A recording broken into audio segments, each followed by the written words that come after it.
हाँ जी दोस्तों, तो कैसे हो आप लोग? हो सकता है बिल्कुल फिट एंड फाइन होंगे आप। बहुत ही अच्छी बात है। तो आजकल हॉट टॉपिक जो चल रहा है वो है डोनाल्ड ट्रंप। डोनाल्ड ट्रंप ने वेनेजुला वाला कांड तो कर ही दिया। सोचने वाली बात, आपने ये एक बात सोची, सोचने वाली सबसे बड़ी बात है, यूनाइटेड नेशन ने, ह्यूमन राइट्स ने कोई क्वेश्चन ही नहीं उठाया। किसी की कंट्री में आए, बंदा उठाया, ले गए। कहाँ गया यूनाइटेड नेशन? कहाँ गया ह्यूमन राइट्स? कहाँ गए? गायब। क्यों? क्योंकि ट्रम्प बहुत पावरफुल है, यूएस से बहुत पावरफुल है। उन्हें अच्छे अच्छे बंदे को चुप कराना आता है। पावर, पैसा, उनके पास हर चीज़ है। इसलिए यूनाइटेड नेशन ने और ह्यूमन राइट्स ने अभी तक क्वेश्चनिंग नहीं की है, चुपचाप बैठे हुए। चलो ठीक है, अच्छी बात है, नहीं की है वो जाने। ट्रम्प का नेक्स्ट टारगेट क्या है, ये भी इस बात पे आज बात करेंगे। ट्रम्प का नेक्स्ट टारगेट है ग्रीनलैंड, कोलंबिया। ग्रीनलैंड क्यों है? वहाँ से जो यूएसए है वो 15 से 20-25 साल आगे तक की सोच रहे हैं। ग्रीनलैंड में आइस सी रूट जो बनने वाला है, आइस पिघलती जा रही है। उन्होंने पूरा रिसर्च कर लिया। 15 से 20 साल, ज़्यादा से ज़्यादा 25 साल में ग्लोबल वार्मिंग की वजह से या कोई और अदर रीजंस लगा सकते हो, उसकी वजह से वहाँ की आइस पिघलती जा रही है एवरी ईयर। और वहाँ से सी वर्ल्ड वर्ल्ड का सी रूट बनेगा ट्रेड के लिए। वहाँ से शिप्स आया जाया करेंगे।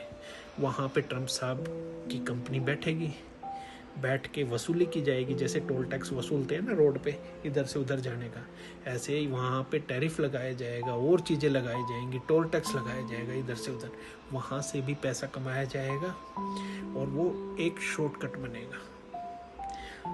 पूरा वर्ल्ड उसको यूज़ करने वाला है शॉर्टकट के लिए, ये मैं आपको बता रहा हूँ।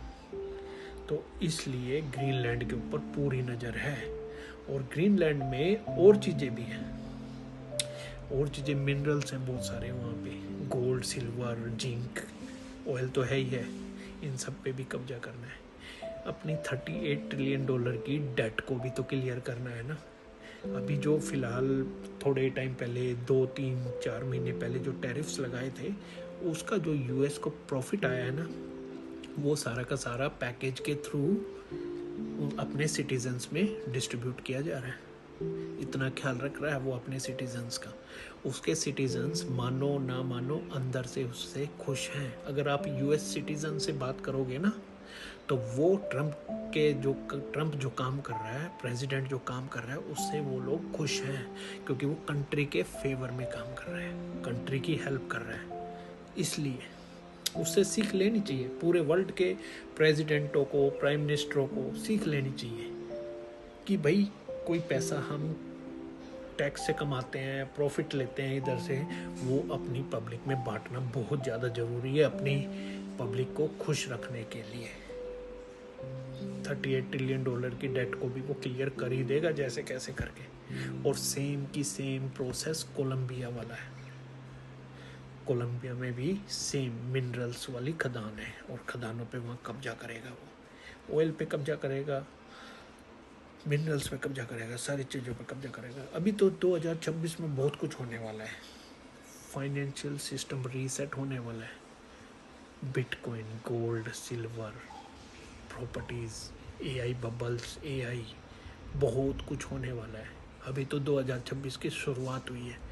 अभी आगे आगे देखते जाइए क्या क्या और नौटंकियाँ होने वाली है 2026 में। फाइनेंशियल सिस्टम रीसेट होने वाला है। अपने पैसे को सिक्योर करना सीख लीजिए। गोल्ड में, सिल्वर में, प्रॉपर्टीज़ में और चीज़ों में, जहाँ आपको ठीक लगता है वहाँ इन्वेस्ट कीजिए। उसने अपने डॉलर को भी बचाना है, यूएस डॉलर को भी ऊपर रखना है, और उसने अपनी कंट्री को और ऊपर लेके जाना है, सुपर पावर। ऐसे ही यूएस को थोड़ी ना सुपर पावर बोला जाता है, मेंटेन करके रखता है अपने इक्विपमेंट और अदर कंट्रीज़ को सेल करता है, मेंटेन रखता है, हर चीज़ मेंटेन रखता है, हर चीज़। चलो अगली और वीडियो बनाएंगे, रिसर्च करेंगे, बनाएंगे आपके पास लेके आएंगे। Thanks for your support. अगर ठीक लगे, अच्छी लगे, लाइक कीजिएगा, सब्सक्राइब कीजिएगा अगर आपको ठीक लगे तो। Thanks for your support.